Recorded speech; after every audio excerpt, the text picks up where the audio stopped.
এরকম খাস্তা তিল বিস্কুট চলবে? তাহলে দেখুন, প্রথমেই একটা বাটির মাপ করে 2 বাটি আটা, 1 বাটির হাফ সুজি, 2 চামচ মতো নারকেল গুঁড়ো আর 1 চামচ মতো সাদা তিল দিয়ে ভালো করে মিশিয়ে দিন।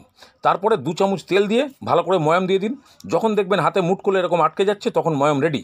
এবার আটার বাটির মাপেই 1 বাটি চিনি নিয়ে তাতে জল দিয়ে ভর্তি করে দিন। এবারে এই জল আর চিনি অল্প অল্প করে দিয়ে আটাটাকে শক্ত করে মেখে ফেলুন। চিনিকে কিন্তু গুলবেন না, চিনি গোটা গোটাই থাকবে। এইভাবে শক্ত করে মাখিয়ে নেওয়ার পর 10 মিনিট ঢাকনা দিয়ে রেখে দিন। 10 মিনিট পরে আরেকবার একটু মথে নিন। তারপরে 2টো পোর্শনে ভাগ করে দিন। একটা পোর্শনকে ঢাকনা দিয়ে রেখে দিন আর আরেকটা পোর্শনকে বিস্কুটের থিকনেস অনুযায়ী বেলে ফেলুন। টেরাবেঁকা একটু হবে, ছুরি দিয়ে সাইডগুলোকে কেটে একটা চতুর্ভুজ টাইপের করে এবারে মাঝখান দিয়ে 4 ভাগ করে ছুরি দিয়ে একটু ডিজাইন করে দিন। একদম কানাইদার দোকানের বিস্কুটের মতো দেখতে হয়ে যাবে। এইভাবে চৌকো, গোল, 3 কোণা যেরকমই আপনাদের ঘরের লোকের পছন্দ সেরকম করে ফেলুন। এবারে তেল সামান্য গরম হয়ে আসলে এক এক করে ছাড়ুন আর একদম মিডিয়াম লো হিটে উল্টে পাল্টে বিস্কুটের কালার চলে আসা পর্যন্ত ভাজুন, তারপরে তুলে নিন। তাহলে এইভাবে সব কটাকে ভেজে তুলুন আর ঠান্ডা করে প্যাকিং করে কানাইদের দোকানেই বিক্রি করে ফেলুন।